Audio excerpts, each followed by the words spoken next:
할렐루야. 153 저녁기도에 오신 여러분들을 주님의 이름으로 환영하고 축복합니다. 오늘도 귀하고 복된 이 저녁 시간, 하나님께서 우리 가운데 일하시고 역사하시는 은혜를 경험하는 귀한 시간 되기를 소망하겠습니다. 먼저 하나님의 말씀 보도록 합니다. 베드로전서 5장 1절에서 8절 말씀까지 보겠습니다. 베드로전서 5장 1절에서 8절 말씀입니다. 우리 같이 한 목소리로 다 함께 봉독하도록 하겠습니다. 시작. 너희 중 장로들에게 권하노니 나는 함께 장로된 자요 그리스도의 고난의 증인이요 나타날 영광에 참여할 자니라. 너희 중에 있는 하나님의 양무리를 치되 억지로 하지 말고 하나님의 뜻을 따라 자원함으로 하며 더러운 이득을 위하여 하지 말고 기꺼이 하며 맡은 자들에게 주장하는 자세를 하지 말고 양의 무리의 본이 되라. 그리하면 목자장이 나타나실 때에 시들지 아니하는 영광의 관을 얻으리라. 젊은 자들아, 이와 같이 장로들에게 순종하고 다 서로 겸손으로 허리를 동이라. 하나님은 교만한 자를 대적하시되 겸손한 자들에게는 은혜를 주시느니라. 그러므로 하나님의 능하신 손 아래에서 겸손하라. 때가 되면 너희를 높이시리라. 너희 염려를 다 주께 맡기라. 이는 그가 너희를 돌보심이라. 근신하라. 깨어라. 너희 대적 마귀가 우는 사자같이 두루다니며 삼킬 자를 찾나니. 아멘.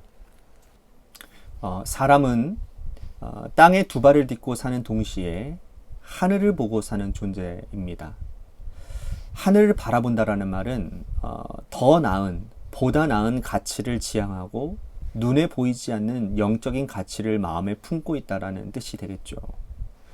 땅에 발을 딛고 있다라는 뜻은 죄악된 세상 가운데서 분투하지만 먼지로 묻히고 살 수밖에 없는 불완전한 현실을 뜻합니다. 눈에 보이지 않는 이상과 눈에 보이는 현실 가운데서 여러분들은 주로 무엇을 선택하십니까? 어떤 이들은 보이지 않는 이상을 추구하고 현실을 무시하는 그러한 배부른 소리라고 얘기를 하는 사람들이 있습니다. 어쩌면 대부분의 사람들이 이 보이는 것에 집착하는 인생일지도 모릅니다. 그럼에도 불구하고 소수의 사람들은 이상을 추구하며 하나님께서 원하시는 영적인 것을 갈망하고 또 하늘의 가치를 마음에 두고 살아가는 사람들이 있습니다. 그런데 보통 사람들이 볼 때에 그러한 인생을 사는 사람들은 참 고단하기 짝이 없는 거예요. 왜 굳이 저렇게 힘들게 살아야 되나? 하지만 여러분, 하늘의 가치를 갈망하며 사는 분들은 나름대로 보람과 의미를 가지고 있습니다. 왜냐하면 하나님께서 지으실 크고 영원한 집이 바로 우리의 것이라고 생각하기 때문이고, 또 이 세상에서의 시간은 손살같이 흐르고 금방 끝날 것이라고 생각하기 때문이라는 거죠. 교회도 같은 맥락에서 생각해 보면 땅에 뿌리를 받고 있는 동시에 하나님 나라의 가치를 추구하며 사는 공동체라고 할 수 있습니다. 오늘 본문에서 베드로 사도는 이런 교회의 정체성을 성도들에게 일깨우면서 성도들이 어떠한 자세와 마음을 가지고 살아야 되는지를 깨닫게 해주고 있습니다. 먼저 13절 말씀 보십시오. 택하심을 함께 받은 바벨론에 있는 교회가 너희에게 문안하고 내 아들 마가도 그리하니라. 자, 교회를 바벨론에 있는 교회라고 규정을 내리고 있어요. 자, 바벨론이 어떤 곳이죠?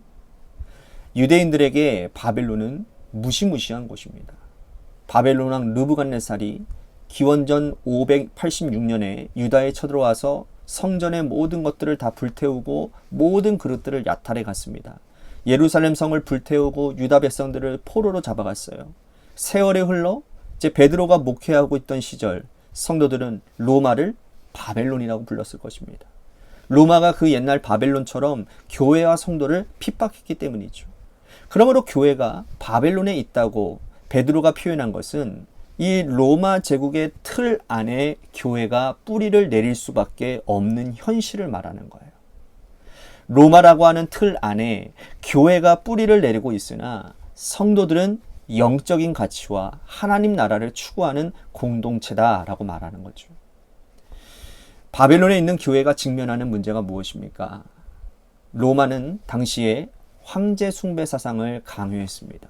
로마 황제를 숭배하면 로마 시민으로 사는데, 식민지 백성으로 사는데 아무런 불편함이 없어요.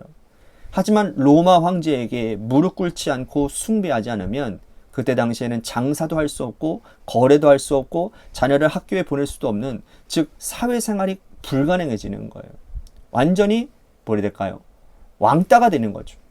어느 누구도 관심 가져주지 않고 굶어 죽는데도 아무런 관심을 가져주지 않는, 이것이 바벨론에 있는 성도들의 고민이었다라는 거예요. 이제 바벨론, 즉 로마 사회에 있는 교회가 어떻게 살아남아야 하는지, 성도는 어떠한 삶을 살아야 되는지를 베드로가 알려주는 거죠. 우리 우선 성도들끼리 우선 하나 될 것을 주문하고 있습니다. 그것을 장로들에게 부탁을 하는데요. 오늘 말씀 2절 말씀 보십시오. 너희 중에 있는 하나님의 양무리를 치되 억지로 하지 말고 하나님의 뜻을 따라 자원함으로 하며 더러운 이득을 위하여 하지 말고 기꺼이 하며 맡은 자들에게 주장하는 자세를 하지 말고 양무리의 본이 되라. 여기서 말하는 장로는 직책상의 장로인 동시에 교회에서 존경받는 어른들을 포함하는 말입니다. 자, 기꺼이 하라. 양의 무리의 본이 되라. 더러운 이득을 위해 하지 말라. 즉 요즘 말로 말하면 꼰대 같은 어른 되지 말라라는 뜻이에요. 여러분, 어른들은요, 교회 공동체 젊은이들에게, 이제 막 신앙을 가지기 시작하는 자들에게 성심성의껏 그들을 섬겨주고 그들에게 입이 아닌 삶으로 본을 보여야 된다는 거예요. 성도들은 당시 로마 사회에서도 살기 어려웠는데 이 교회 장로라는 분이 성도들에게 본이 되지 못하고 그들의 말과 행실이 다르다면 어떻게 믿음 생활을 정상적으로 할 수 있겠냐라는 거예요. 먼저 믿고 장로의 직분을 받은 자들이 양의 무리의 본이 되고 제대로 살아야 교회가 단단해지고 교회가 질서 위에 온전히 서 갈 수 있다라는 거죠. 또한 이런 장로들을 경험한 젊은이들에게도 부탁하는 말씀이 있습니다. 5절 말씀 보십시오. 젊은 자들아, 이와 같이 장로들에게 순종하고 다 서로 겸손으로 허리를 동이라. 하나님은 교만한 자를 대적하시되 겸손한 자들에게는 은혜를 주시느니라. 장로들이 먼저 모범을 보일 때 젊은이들은 장로들을 존경하고 겸손함으로 허리를 동이라고 말씀을 합니다. 자, 이 말은 교회 안에서의 갈등의 소지를 만들지 말라라는 뜻이에요. 세대 간의 갈등, 남녀 간의 갈등, 출신 지역 간의 갈등, 빈부격차의 그러한 갈등들, 이런 일로 교회가 분열되지 말라라는 거예요. 세상살이도 힘든데 교회가 분열되면 얼마나 마음이 무너지겠습니까? 오늘 이 땅의 교회도 악한 세상에 뿌리를 내리는 동시에 하늘의 영원한 가치를 추구하는 공동체입니다. 성도들은 세상과는 다른 공동체를 기대하고 왔는데 먼저 믿은 목회자와 장로들의 그 말과 행실이 다를 때 실망감은 금치 금할 수가 없을 것입니다.